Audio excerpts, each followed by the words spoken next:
आज का नया टॉपिक है विकास का अर्थ एवं प्रकृतिवाद। आखिर विकास होता क्या है, इसके बारे में आज हम ज्ञात करेंगे, जानकारी प्राप्त करेंगे। सभी को आपको नमस्कार। मेरा यही प्रयास है कि मेरे पास जो कुछ भी है वो मैं आप लोगों को ज्ञान प्रस्तुत करूं। अब आपकी मर्जी, उसे लें या ना लें। धन्यवाद। विकास का अर्थ एवं प्रकृतिवाद क्या होता है। बात करते हैं कि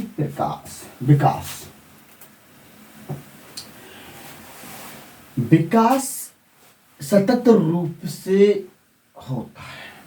सतत रूप का मतलब होता है कंटिन्यू। विकास लगातार होता चला जाता है, धीरे धीरे धीरे धीरे धीरे, सतत रूप से, कंटिन्यू रूप से।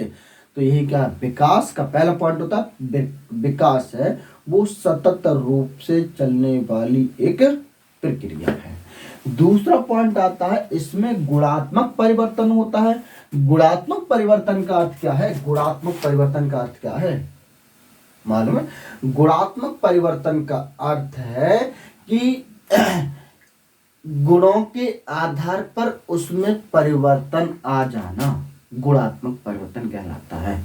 जैसे किसी दोनों बच्चों को समान एज के बच्चों को ले लो और दोनों को किसी को मालूम है टेबल तो किसी को मालूम है 1 2 3, किसी को मालूम है ABCD तो किसी को मालूम है का। मतलब तो एक समान एज के बच्चे होते हुए भी उनमें क्या होता है, विकास में परिवर्तन होता है। उनकी बुद्धि अलग होती है। हो सकता है जैसे 5 साल के 2 बच्चे ले लिए मैंने, एक ले लिए टीनू, एक ले लिए पीनू। एक खूब मोटा कोटा है और एक को मान लो का नाम कुपोषण करोगे। तो ये भी क्या है, एज समान है लेकिन दोनों में क्या है, डिफरेंस है। उनके गुणात्मक परिवर्तन में क्या है, अंतर है। ठीक है। इसके बाद आपका आता है परिणात्मक परिवर्तन। क्या होता है? परिणात्मक परिवर्तन होता है, इसे मात्रात्मक परिवर्तन कहते हैं। जैसे उसकी लंबाई कितनी है, चौड़ाई कितनी है, मोटाई कितनी है, ये परिवर्तन क्या कहलाता है? परिणात्मक परिवर्तन कहलाता है। वृद्धि को मापा जा सकता है लेकिन विकास को मापा नहीं जा सकता। वृद्धि को तो मापा जा सकता है लेकिन विकास को नहीं माप सकते। क्या विकास को नाप सकते हैं? अरे उसने 50 किलो विकास कर लिया, ये कोई मापन हो गया? नहीं हुआ ना। हाँ, तो वृद्धि को तो मापा जा सकता है लेकिन विकास को नहीं। वृद्धि को जैसे जब बच्चा जन्म लेता है तो इतना बड़ा होता है, फिर इतना बड़ा हो गया, फिर इतना बड़ा हो गया और फिर इतना बड़ा हो गया। तो ये क्या है, वृद्धि को तो नाप सकते हैं लेकिन विकास को नहीं। ठीक है ना। इसके बाद आता है विकास का निश्चित क्रम होता है। हाँ, आज समझते हैं कैसे। देखो, सबसे पहले जब बच्चा जन्म लेता है, जन्म लेने के बाद वो क्या करता है, स्पर्शता को महसूस करता है। स्पर्शता का मतलब जानते हो? मतलब स्पर्शता का मतलब टच को। कि उसे जैसे ही आप देखो एक नादान बिल्कुल जिसकी का नाम है आंखें ही खुल पाती हैं और उसे अगर माँ से अलग कर दिया जाता है उस बच्चे के लिए तो रोना शुरू कर देता है। कभी आपने इस चीज की कल्पना की है? नहीं की है तो कल्पना करना। तो सबसे पहले बच्चा जो करता है वो स्पर्शता का अनुभव करता है। स्पर्शता के बाद आता है आपको मुंह को उठाता है, ऐसे करता है, ऐसे करता है, ऐसे करता है। तो मिलाओ लला तो करता है नहीं।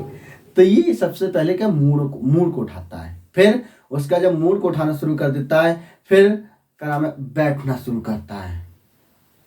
जब बैठना शुरू करता है फिर खड़ा होना शुरू करता है, फिर चलना शुरू कर देता है। यही विकास का क्या है, एक खास क्रम है। परिपक्वता क्या होती है, इसे कहते हैं परिपक्वता क्या होती है? परिपक्वता होती है आपकी कि मैच्योर होना। अभी आप मैच्योर नहीं हो। मैच्योर मीन्स होता है कि अभी आप इसके बारे में आपका नाम है ज्यादा आपको क्लियरिटी नहीं है। मैच्योर हो पहले इसके बारे में आप, ठीक है ना। ये होता है परिपक्व। इसके बाद होता है विकास की रफ्तार प्रत्येक बालक में अलग अलग होती है, मैंने वो तो बता ही दिया। विकास होता है, किसी की मंद बुद्धि होती है तो किसी का तेज बुद्धि होती है, तीव्र बुद्धि होती है। संतुलन की अवस्था में बच्चा क्या रहता है, खुश रहता है, ये तो आप लोग जानते ही हैं। अगर जैसे आपके क्लास में 2 बच्चे बैठे हुए हैं और उन्हें क्या कर दो, उनके लिए क्या नाम है, एक को गुलगुली कर दो, यानी मतलब उसे हंसा मजाक के पढ़ाना शुरू कर दो, तो सब बच्चे खुश रहेंगे। और अगर आपने ए लड़के क्या करतवा, सुनता नहीं, तो वो उसका माइंड क्या हो जाएगा, डिस्टर्ब हो जाएगा। और आप कितना भी पढ़ाते रहें लेकिन वो सुनता तो रहेगा, लेकिन उसका जो आंतरिक माइंड है वो आपके साथ नहीं होगा। इसलिए बच्चों को खेल खेल में पढ़ाना चाहिए। आप सभी शिक्षकों से मेरा ये अनुरोध है।